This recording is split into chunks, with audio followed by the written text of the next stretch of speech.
ka-adventure, may bago na naman tayong member. Ating interviewin guys sa pamamagitan ni Sir Daniel Spidjamio. Sir, go ahead sir.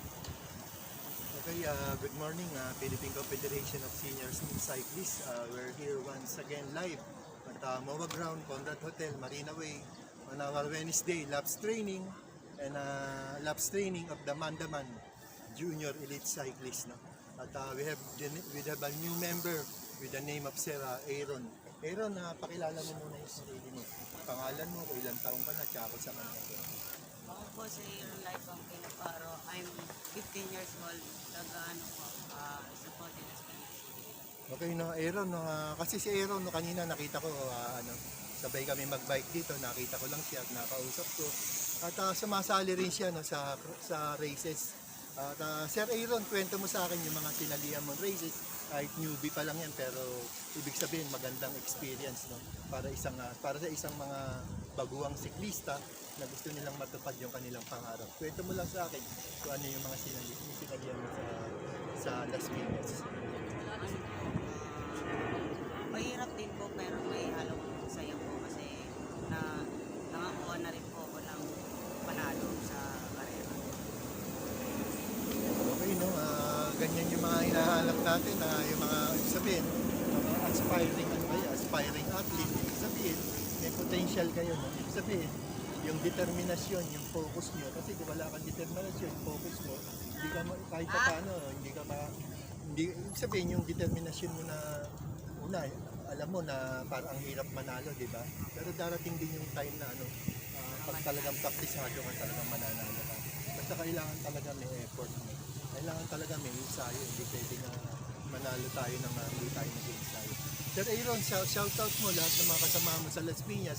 Kasi may mga member din kami dito mga taga Las Piñas siguradong pagka nakita ka niyan, Shoutout po sa kuya ko, tapos sa Pote Bikers po na sumusuporta sa akin at maraming salamat po sa magulang ko na pinapayagan akong mag-race.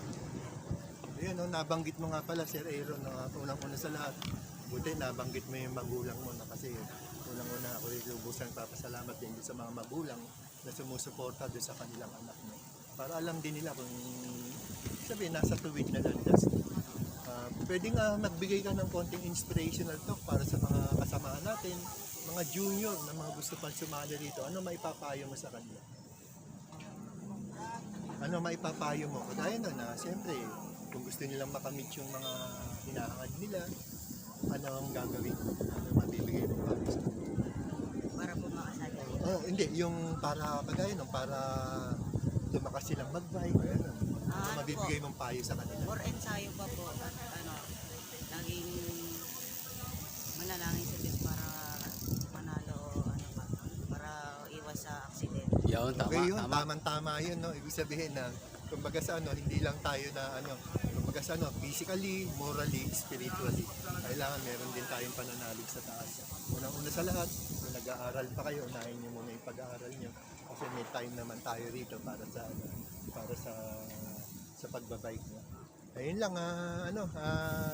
maraming salamat at si Sir Julius Hussein, one of our documentary vlogger, photographer, and Willie Orias, admin ng Mandaman Senior and Junior Cyclist at photographer din.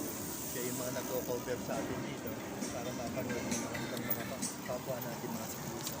Yun lang po siguro, no? I'm Daniel Spidjamio, multi-sport athlete at from the Philippine Confederation of Senior Cyclists Incorporated, Board of Directors, Members and Officers. No? Mabuhay po tayong lahat. No? Congratulations po noong last Saturday at Sunday, no? Sa lahat ng mga activities ninyo. Saludo po ako sa inyo. Maraming salamat po sa lahat. To God be the glory. We ride as one. Alright. Picture mo na, sir. Picture. Ganyan muna.